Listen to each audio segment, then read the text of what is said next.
Losing everything, your money, business, home, and reputation, is the kind of nightmare scenario most people push far from their minds.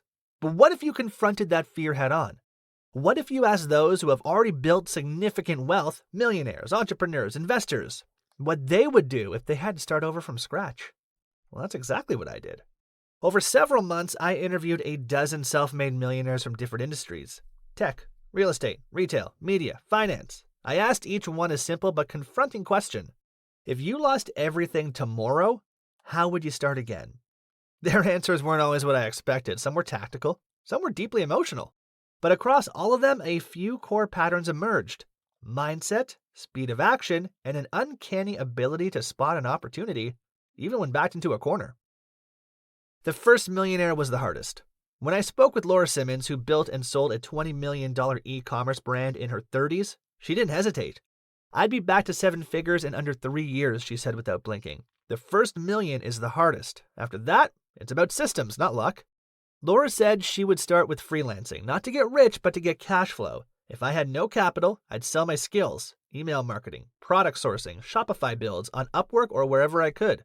I'd do it until I had about $10K saved. From there, she'd move into flipping, retail arbitrage, then digital products. Once I had capital and momentum, I'd create an info product around my skill. That's the fastest way to scale without overhead. What struck me most wasn't her strategy, it was her lack of fear. She'd already done it once. In her mind, the game hadn't changed. She had the blueprint. The skill stack. Malik Johnston, a former mechanical engineer turned startup founder, lost his first company to a failed acquisition deal. It wiped him out financially, but within 4 years, he'd started another company. This one acquired for 8 figures. When I asked what he would do if it all vanished again, he leaned back and thought for a moment. Honestly, I'd probably go back to a job. But not to stay, just to recalibrate.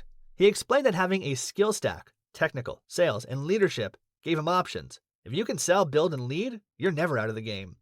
Malik emphasized that his value wasn't just in his bank account, it was in his adaptability. I'd take a mid-level sales or product role at a growth stage startup, not because I need the paycheck, but to learn the terrain again and spot where the inefficiencies are. That's where the next opportunity always hides. Emotional resilience is the real asset. Not everyone I spoke with gave a tactical step-by-step plan. Some focused instead on the emotional and psychological side of rebuilding. Kendra Lowell, who built a coaching empire after leaving a 6-figure Wall Street job, told me she'd already gone through a version of losing everything. She had burned out, gone through a divorce, and left behind a prestigious career. When she started over, she didn't even know what she wanted, let alone how to make money doing it. It's never about the money, she said. If you strip everything away, you're left with your patterns, your thoughts, your beliefs. That's where you either rebuild or repeat.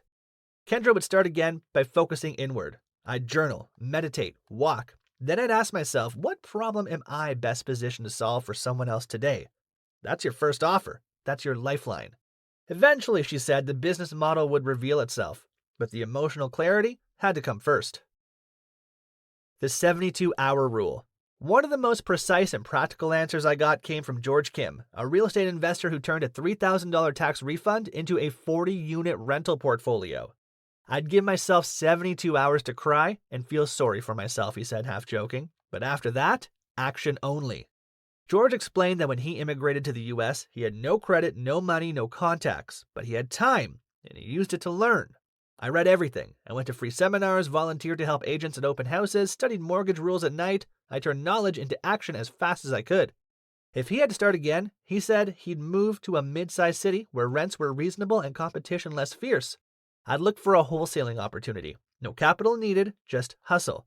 His confidence didn't come from arrogance. It came from lived experience. I know I can do it because I already did it once, with less.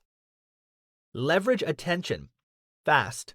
The youngest millionaire I spoke to was Diego Ramirez, a 26-year-old content creator and media consultant who went from bartending in Austin to building a 7-figure digital agency, mostly through YouTube and TikTok. If I lost everything, he said, grinning, I'd go viral. Diego said attention is the most undervalued currency in the modern economy. You can sell anything if people are paying attention. You don't even need the product yet. His strategy would be to start posting daily videos, documenting the rebuild in real time. People love a comeback story. I'd share everything. The doubt, the grind, the tiny wins. That builds trust. Once the audience was there, he'd sell a service, then build a back-end offer, like a cohort-based course or group coaching. It's not passive, but it's fast. Speed matters when you're at zero. His advice to others? Use the platforms. They're free. Your story is your brand. The network never dies. Eleanor Choi, a venture capitalist and former founder, gave me perhaps the most strategic answer of all. She said if she lost everything tomorrow, her first move would be to leverage her network, not for sympathy, but for insight.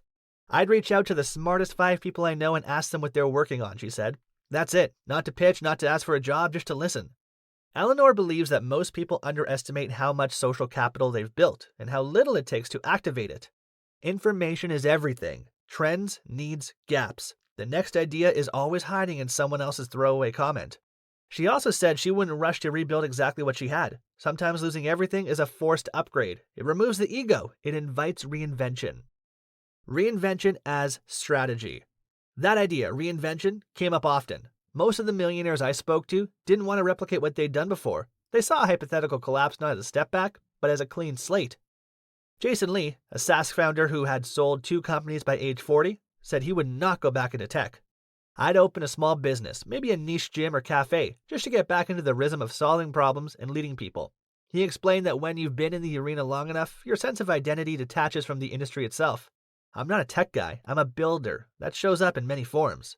Jason said that having money had taught him that meaning matters more than scale. If I lost the money, I'd be fine. If I lost the sense of mission, that's harder to replace. A different relationship to risk. Perhaps the most unexpected theme was this. Millionaires tend to view risk differently. To them, the real risk isn't failure, it's inertia, doing nothing, waiting too long, trying to make the perfect move. Angela Mathers, a fashion entrepreneur turned investor, said that the most dangerous time in her career wasn't when she was broke, it was when she had just enough not to act. When I was broke, I had nothing to lose. I was bold. I cold emailed buyers, pitched stores, I had no business pitching, lived off instant noodles for months. She credits that version of herself, hungry, humble, obsessed, with her eventual success. If I lost it all today, I'd be her again. She's scrappy. She doesn't wait. Final thoughts. After all these conversations, one truth became clear. People who have built real wealth, not inherited it, not stumbled into it, but built it, carry a deep confidence that doesn't fade when their money disappears. They've solved hard problems, they've made something from nothing, and most importantly, they've learned that their greatest asset isn't a portfolio or a business or a product. It's themselves. If they lost everything, they wouldn't panic. They'd pause. Then they'd move. Fast, focused, and fearlessly. Because once you've climbed the mountain, falling down isn't the end. It's just the beginning of your next ascent. To start your journey, check out how you can start drop servicing and work your way to becoming a millionaire. See you in the next one.